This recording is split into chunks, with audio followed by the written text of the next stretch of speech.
안녕하세요. 책 읽기 딱 좋은 밤 책밤 DJ 현디입니다. 반갑습니다.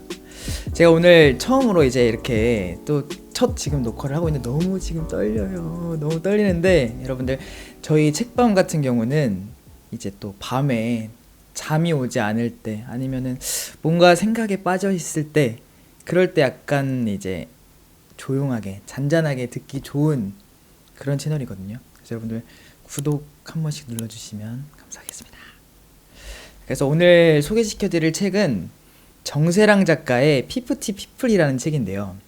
여러분들 그 보건교사 아는 영이라고 드라마가 있었는데 그거 보셨나요? 저는 그 넷플릭스에서 진짜 재밌게 봤던 드라마거든요. 근데 그 보건교사 아는 영을 쓰신 정세랑 작가님께서 쓰신 책 피프티 피플입니다.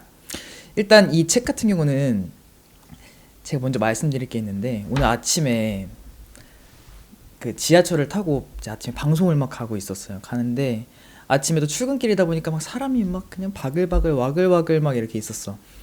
근데 옆에 이제 할머니 분이 이렇게 서 계셨는데 계속 어깨로 막 치시는 거예요, 저를. 도대체 왜 그러시나, 무슨 일이 있으시나, 대체 왜 그러시나 물어보고 싶었는데 어떻게 물어봐. 그냥 이렇게 꾹 참고 딱 내렸어요. 근데 여러분들 혹시 그 할머니의 인생, 그 할머니의 이야기 궁금하세요? 안 궁금하죠? 근데 그런 내가 관심이 없던 사람 또는 나랑 전혀 관련 있지 않은 사람들의 이야기 총 51명이 등장하는 소설입니다. 그래서 이 책 같은 경우는 목차가 사람들의 이름으로 되어 있어요. 보시면요, 뭐 우리가 흔히 아는 소설처럼 뭔가 이야기가 있는 게 아니라 목차에 이 사람들의 이름들이 다 나와 있거든요. 그래서 이 51명의 사람들 각각의 이야기를 짧게 나와 있는 게 바로 이 소설입니다. 일단 피프티 피플을 읽고 제가 느꼈던 거는 사실 한 번만 읽어서는 충분하지 않다 이렇게 생각을 했어요. 왜냐면 일단 51명의 사람들의 이야기를 다 막 받아들이는 게 조금 어렵기도 하더라고요. 근데 재미있는 부분도 있었어요. 중간부터 이 사람들이 51명의 사람들이 다 다른 사람들이지만 알게 모르게 조금 이어지는 내용이라든지 알게 모르게 맺어져 있는 연결고리 같은 게 있어요. 그렇다 보니까 중간까지는 이 사람이 여기도 나오네? 이 사람이 어떤 사람이었지? 하면서 찾아보기도 하고 이 사람 또 그 사람의 뭐 아들이구나, 그 사람의 동료구나 하면서 조금 신기하면서 봤어. 근데 좀 이제 후반부로 가면서 점점 머리에서 복잡해지더라고. 막 사람들의 이름이 막 섞이면서. 그래서 생각이 든 게 여러분들은 이 책을 읽으실 때 약간 좀 마인드맵을 그려보면서 읽으면 어떨까? 그래서 좀 더 이해가 빠를 것 같아요. 마인드맵을 그려본다면. 그래서 저도 만약에 이 책을 한 번 더 읽을 기회가 있다면 마인드맵을 그려가면서 읽으면 좀 더 재밌을 것 같아요. 일단 이 51명의 사람들을 한 수도권의 대학병원을 기준으로 각각 다른 직업의 다른 성격의 다른 분위기로 풀어낼 수 있는 이 정세랑 작가님이 정말 대단한 것 같습니다. 그래서 이게 사실 우리가 주변에 제가 아까도 말씀드렸던 할머니의 이야기처럼 예를 들어서 나의 이야기를 저 김현서의 이야기를 하는 그런 챕터가 나온다면 제가 아침에 이제 카페에서 음료수를 샀어요. 음료수 샀는데 거기 카페에 있는 알바생이 표정이 너무 안 좋았던 거야. 대체 무슨 일 있나 싶을 정도로 안 좋았는데 사실 저는 그냥 그러고 말잖아요. 무슨 일 있으세요? 어디 안 좋은 일 있으세요? 이렇게 물어보는 게 아니라 그러고 말잖아요. 근데 또 다른 챕터에서는 그 알바생이 왜 표정이 안 좋았는지에 대한 이야기가 나오는 거예요. 그래서 저랑 이 알바생이랑 관련된 사건이 있는 게 아니라 정말 각각 나오는 그 인물들의 이야기가 나오다 보니까 재미있게 읽으실 수가 있을 것 같다는 생각을 했고요. 그래서 줄거리 같은 경우는 뭐 사실 줄거리라고 할 게 없다고 봐요. 왜냐면 다 다른 이야기니까, 다 다른 분위기다 보니까 줄거리라고 딱 말씀드릴 순 없지만 여기 나오는 51명의 사람들 중에 맨 마지막 부분에 다 같이 만나는 부분이 있거든요. 저는 그게 약간 포인트라고 봐요. 맨 마지막에 한 공간에서 다 같이 또 만나는 그런 또 내용들도 나오니까요. 여러분들 꼭 끝까지 놓치지 말고 읽어보세요.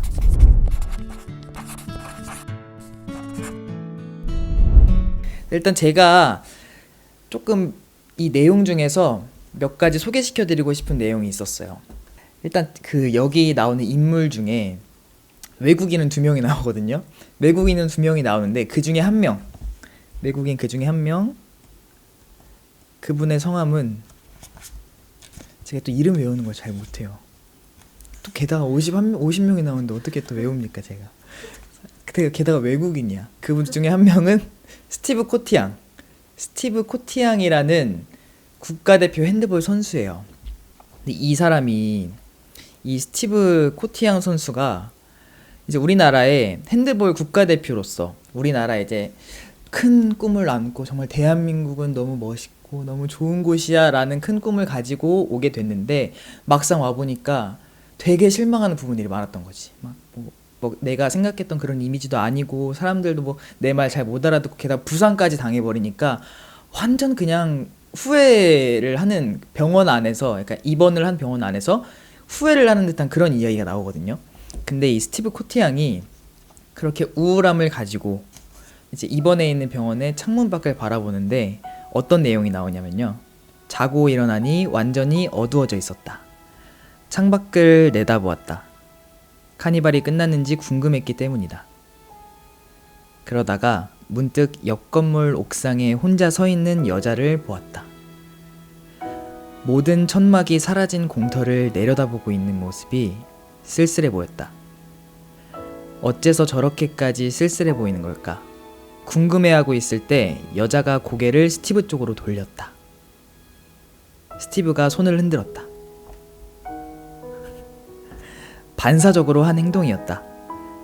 여자도 손을 마주 흔들어 주었다. 여자들이 친절하군. 살고 싶지는 않지만 그래도 다시 와보고 싶긴 한 곳이야. 라는 내용이 나오는데요. 이렇게 창밖을 내다봤는데 마주보고 손을 흔들어준 이런 여성 한 명으로 인해서 나의 뭔가 안 좋았던 기분들, 약간 안 좋게 생각했던 부분들이 어느 정도 해소가 되는 그런 느낌이잖아요. 근데 이 여자가 또 다른 데서 나오는 거야. 또 너무 재밌잖아요. 그래서 이 여자는 또 이설아라는 여자거든요. 또 이 이설아가 다른 챕터에서 스티브를 또 같은 장면에서 만나는 거예요. 저는 그래서 이 소설의 그 매력이, 가장 큰 매력이 이게 아닐까 싶습니다. 이 이설아가 스티브를 본 그 시점은, 일단 이설아라는 사람은 굉장히 금수저예요. 되게 금수저인데 약간 뭔가 냉정한 사람이어서 주변에서는 약간 비판을 받더라도 나는 나의 길을 간다, 나는 나의 일을 꿋꿋이 한다, 이런 느낌으로 잘 살아오다가 약간 이제 지친 거지. 약간 이제 지칠 때 옥상으로 그때 딱 올라간 거예요. 냉한 사람인데 에너지를 지나치게 발산한 나머지 지쳐버렸다. 설아는 해바라기 센터의 옥상으로 올라갔다. 기부금을 투명하게 쓰고 세세하게 기록하고 그걸 공개하고 나면 또 1년이 갈 것이다. 살이 찢어지고 뼈가 부러진 채 다친 동물처럼 실려온 여자들에게, 아이들에게 그 일이 이제 지나갔다고 말해주면서 1년이 갈 것이다. 누가 쳐다보는 듯한 느낌이 들어서 고개를 돌렸다. 본관의 입원실 낮은 층 창가에 있던 사람이 잠깐 망설이더니 설아에게 손을 흔들었다. 설아도 마주 흔들어 주었다. 창이 어두워서 잘 보이지는 않았지만 손바닥만은 다정했다. 이렇게 각각 다른 사연을 가지고 있는 두 인물이 같은 공간에서 만나서 서로 손을 마주보는 장면이 저는 제 머릿속에서 막 그려지더라고요. 이게 제목은 피프티 피플이지만 실제로 등장하는 인물은 51명 그 이상일 수도 있거든요. 그래서 이 사람들이 가지고 있는 사연은 다 다르지만 이 같은 공간에서 서로가 서로에게 알게 모르게 좀 영향을 줄 수도 있겠다. 알게 모르게 영향을 주고받는 그런 관계가 될 수도 있겠다 해서 저는 되게 신기했어요. 그래서 우리가 뭐 무심코 이렇게 지나치는 사람들이더라도 이 사람이 나에게 영향을 줄 수도 있고 내가 또 그 사람에게 영향을 줄 수도 있겠구나 라는 생각. 그래서 우리가 또 스쳐도 인연이라고 또 그런 말이 있잖아요. 그래서 이렇게 인연을 소중히 생각하는 그런 생각이 들었던 이야기였던 것 같고요. 그리고 또 제가 가장 인상 깊었던 사람은 그 하계범이라는 사람인데요. 일단 이 하계범 씨는 가족이 없어요. 가족이 없고 병원에서 이제 일을 하는 사람인데, 어떤 일을 하냐면 우리가 병원에서 죽는 사람이 계속 발생을 하잖아요. 근데 병원에서 죽는 사람이 발생하는 건 우리가 알지만 그 시체를 어떻게 처리를 하는지, 누가 지하로 내리는지, 그 시체가 어떻게 처리가 되는지, 그런 과정에 있어서 그런 업무를 하는 사람에 대해서 크게 관심은 없잖아요. 그분이 하기범 씨입니다. 그래서 하기범 씨는 이제 병원에서 사망자가 발생해서 호출이 오면은 올라가서 그 시체를 지하로 내리는 일을 하는데요. 이 일이 사실 우리가 병원에서 직장인들이 9시 출근, 6시 퇴근하는데 그 안에서만 사망자가 발생하는 게 아니다 보니까 2교대, 2명이 근무를 해야 되는 업무예요, 사실은. 근데 이게 하계범 씨는 2명이 일을 하다가 나머지 한 분이 그만두신 이유로 혼자 일을 하고 계시거든요. 왠지 아세요? 왜일까요? 잘릴까봐. 뭔가 이제 젊은 사람으로 대체될까봐. 뭔가 내가 이 일자리 잃을까봐 그냥 묵묵히 혼자 하더라도 묵묵히 그냥저냥 잘 해왔는데, 그래서 이렇다 보니까 병원에서 이제 숙식을 하면서 암묵적으로 이제 합의가 된 거죠, 병원과. 봐주는 대신에 하계범 씨는 혼자 하더라도 이 일을 계속 하게 되는, 그렇게 유지를 시켜나가는 그런 삶인데요. 이분이 이렇게 살다 보니까 병원 밖을 나갈 일이 없는 거야. 병원 밖을 나갈 수도 없고. 왜냐면 언제 또 사망자가 발생해서 내려줘야 될지 모르니까요. 근데 그거를 내려주는 사람은 하계범 씨밖에 없으니까. 약간 또 이거 듣고 전 너무 슬픈 거예요. 혼자 어떻게 24시간인데. 약간 좀 이제 마음이 살짝 아팠는데 어느 날에 또 하계범님께, 이거 뭐라고 불러야 돼? 개범씨? 개범님? 하계범님께서 오랜 옛 친구한테 전화를 해요. 전화를 하는데 이 친구가 이제 병원에 입원해 있다는 소식을 들은 거예요. 그래서 친구가 와라, 한번 와라 해서 개범님도 가겠다 했는데 어떻게 가요? 또 언제 사망자가 발생할지 모르는데, 내가 잠깐 자리 비우면 또 아주 팔팔한 젊은 사람이 와가지고 내 자리를 뺏을지도 모르는데, 그런 불안감 때문에 잠시 망설이다가 딱 결정을 하는 거지. 이제 외출을 해야겠다, 친구를 보러 가야겠다 해서 이제 인사과에 가서 이제 외출을 해야겠다고 말을 하는데, 거기서 만난 그 인사과의 직원이 알아차린 거죠, 하기범 씨의 상황이. 이거 2교대를 하는 일인데 어떻게 혼자 지금까지 하셨냐, 어떻게 버티셨냐 했는데, 하기범 씨는 또 이제 마음 아프게 그냥 하고 있었다, 그냥 앞으로도 이렇게 할 수 있다, 근데 친구를 보러 갈 때 외출만 한번 시켜주세요 라고 말씀을 드렸어요. 하계범 씨가 그 인사과 직원에게서 8시까지의 외출 시간을 얻어요. 그래서 그 다음에도 이제 매주 수요일 외출을 할 수 있게 한번 해보겠다, 이런 말을 듣고 우리 개범 씨는 버스 정류장으로 갑니다. 근데 저는 너무 이제 마지막에 마음이 따뜻했던 게, 그 떠나는 중에 하계범 씨가 생각했던 내용이 이 책에 나옵니다. 날씨가 좋았다. 바깥 풍경이 많이 바뀌어 있을 거란 생각이 들었다. 창가 자리에 앉았다. 내내 창밖을 내다볼 계획이었는데 버스가 큰 길에 접어들자 기분 좋은 흔들림에 졸음이 왔다. 깊이 잠들지는 않을 것이었다. 20분만 자기로 개범은 마음먹었다. 검은 눈꺼풀에서 빛들이 춤을 추었다. 다음 주 수요일엔 모자를 사야겠군. 개범은 마음먹었다.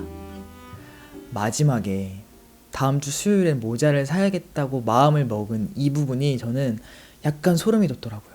뭔가 적막한, 진짜 병원 밖을 나설 수도 없는 그런 인생을 살다가 다음 주부터 외출 시간이 고정적으로 이렇게 수요일마다 외출을 할 생각에 이제 뭔가 내 삶에 희망을 가지게 된 것 같다는 그런 느낌을 받았어요. 그래서 일단 하계범 씨도 그렇지만 본인의 이제 본인이 하고 있는 일을 누군가에게, 팔팔한 젊은이들에게 이제 내 자리를 빼앗길까봐, 내가 이런 자리를 잃어버릴까봐 그런 마음에 이제 병원 밖도 나가지 않고 묵묵하게 담배만 피러 나가고 약간 이런 느낌이잖아요. 근데 제가 왜 이렇게 이입이 됐냐면 사실 저도 그런 것 같아요. 저도 딱 이렇게 지금은 약간 프리랜서로 일을 하다 보니까 제가 여행을 너무 가고 싶거든요. 진짜 혼자 막 비행기표를 알아봐 얼마인지. 진짜 이게 어디 나라는 얼마지, 어디 나라 얼마지 하는데 이게 돈이 문제가 아닌 것 같아. 돈이 문제가 아니라 진짜 이렇게 어느 날에 좋은 기회가 갑자기 찾아올 수도 있고 갑자기 내가 이런 걸 함으로 인해 여행을 감으로 인해서 좋은 기회가 오는 걸 놓치거나 내가 가지고 있던 걸 또 잃어버릴 수도 있는 그런 마음이 들어서 그러지 않았을까. 그래서 아마 약간 내가 하고 있는 일에 욕심이 많은 분들은 다들 그러지 않을까 싶거든요. 당연히 내가 조금 나한테 잘 맞는 일이라고 느낀다거나 뭔가 이거 아니면 내가 다른 일을 할 수가 없겠다. 이거 아니면 내가 뭘 하지? 이런 생각이 들기 시작하면 이렇게 내가 하고 있는 일에 되게 매달릴 수밖에 없는 것 같아. 그래서 내가 뭔가 나를 조금 더 올가맨다거나 아니면은 좀 더 가두는 좀 뭔가 가두는 느낌? 그래서 이 하기범님은 사실 나이도 들었고 가족도 없고 삶도 너무 외롭고 그렇다고 해서 이게 일을 하는 거 말고는 다른 거 할 게 없는 거잖아요.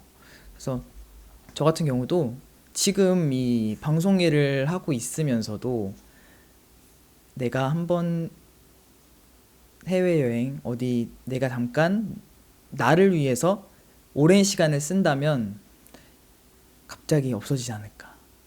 뭔가 좋은 길 놓치지 않을까. 이런 불안함이 굉장히 같은 마음이었을 것 같아요. 또 회사 다니시는 분들도 그렇잖아요.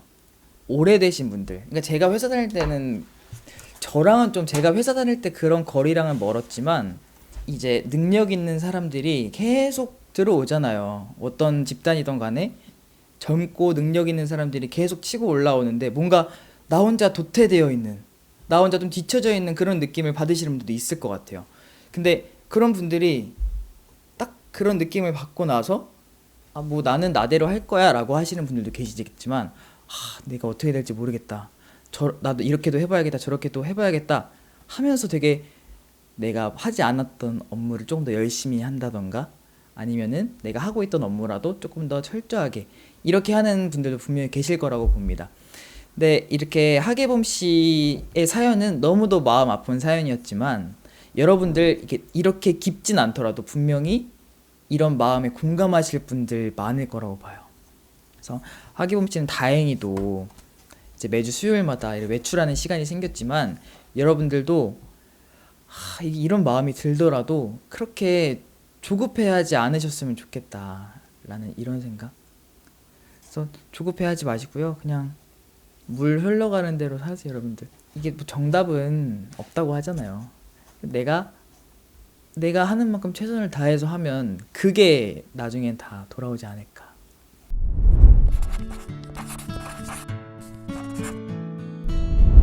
그래서 이렇게 약간 좀 마음 짠한 인물들이라던가 아니면 좀 마음 짠한 이야기를 굉장히 많은 이야기들이 나오는데 제가 또 이 51명의 사람들 중에 좀 약간 내가 나중에 되고 싶은 사람도 한 명이 있었어요. 그게 누구냐면 진선미라는 사람입니다. 진선미라는 사람이 목차에 나오고 그분이 주인공이 되어서 이야기가 그려나가진 않거든요. 하지만 이 50명의 사람들 중에 진선미의 남편도 있고 진선미의 딸도 있어요. 그 진선미의 남편과 딸의 이야기를 보면서 진선미를 엿볼 수 있잖아요. 근데 너무 멋있더라고요. 왜냐면 일단 굉장히 사람이 좋다, 호탕하다 성격이 이런 걸 느꼈고 일단 진선미는 자기의 사업도 어느 정도 이룬 상태고요.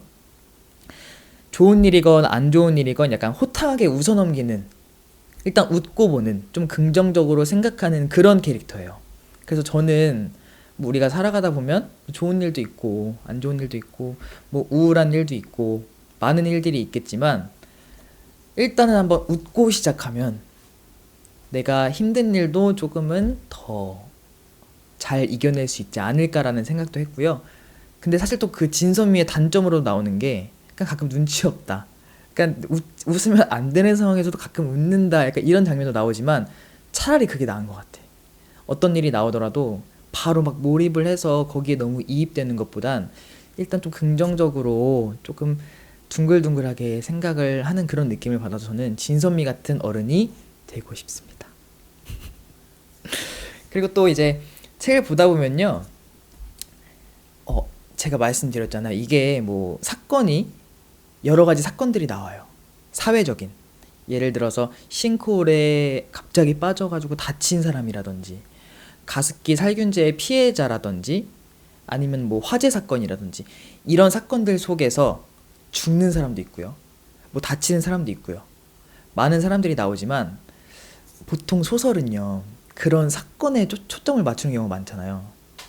그 사건이 어떻게 발생을 했고 어떻게 해결이 됐고 약간 뭔가 그 사건에 몰입을 하게 만드는데 피프티 피플 같은 경우는 그 사건을 겪은 사람들의 주변의 분위기, 남아있는 사람들의 마음가짐이라든지 생활 그런 것도 약간 엿볼 수 있어서 저는 이 책을 다 읽고 나서 약간 뭔가 그 세상을 보는 눈이 좀 넓어졌다 이런 생각이 조금 들었어요. 내가 겪어보지 못했던 그런 내용이긴 하지만 여러 가지 요소들로 인해서 굉장히 재밌게 읽을 수 있는 약간 좀 어떻게 보면 술술 읽히는 그런 느낌을 받기도 하고요. 이 사람들이 직접적으로 연관되어 있진 않지만 가끔 나오는 연결고리들이 있어요. 예를 들면 뭐 도마뱀 모양 문신을 한 사람이라든지 뭐 도마뱀이 나오는 동화책, 도마뱀이 나오는 영화 이런 식으로 중간중간에 도마뱀이 자꾸 나오거든요. 왜 이렇게 도마뱀이 나오는 거? 나중에는 또 도마뱀이 한 명의 주인공이 되는 건가? 라는 이런 생각을 했는데 그게 아니라 정말 이 피프티 피플이 다 연관되어 있지 않더라도 정말 이런 작은 연결고리들로 인해서 뭔가 연결되는 듯한 그런 느낌을 받았어요. 혹시 이 피프티 피플을 읽은 여러분들은 아니면 읽진 않았지만 여기까지 듣고 생각을 하고 있는 여러분들은 도마뱀이 어떤 의미라고 생각하시나요? 그래서 이거를 한번 댓글에 남겨주시면 좋을 것 같아요.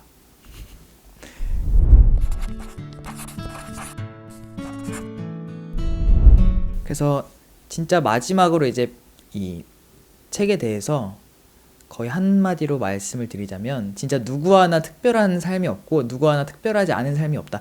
다 똑같다. 왜냐면 진짜 내가 별거 아닌 삶을 살고 있더라도요. 남이 봤을 때 나는 특별할 수도 있고요.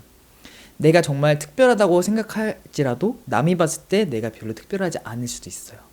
그래서 제가 이 책을 추천드리고 싶은 사람들은 뭔가 조금 내 삶이 좀 재미가 없다, 노잼이다, 나 너무 심심해, 약간 이렇게 뭔가 그 반복되는 일상에 지치신 분들이라던가 아니면은 저도 그렇긴 한데 약간 사람 구경하기 좋아하는 분들 있잖아요. 뭐 저 사람에 대해서 막 연구를 하고 탐구한다기보다는 그냥 사람을 좋아하고 사람 이렇게 많은 것을 좋아하는 분들이 읽으시면 어떨까 그런 생각을 한번 해봤습니다. 그래서 오늘 저희가 이 정세랑 작가님의 피프티 피플이라는 책을 소개시켜 드렸는데요. 다음에 또 어떤 책을 소개시켜 드리면 좋을지 댓글에 많이 남겨주시고요. 책 읽기 딱 좋은 밤 현디였습니다. 감사합니다. 이런 거 잘 자요 이런 거 했어야 됐나? 여러분 잘 자요. 여러분 잘 자요. 안녕히 주무세요.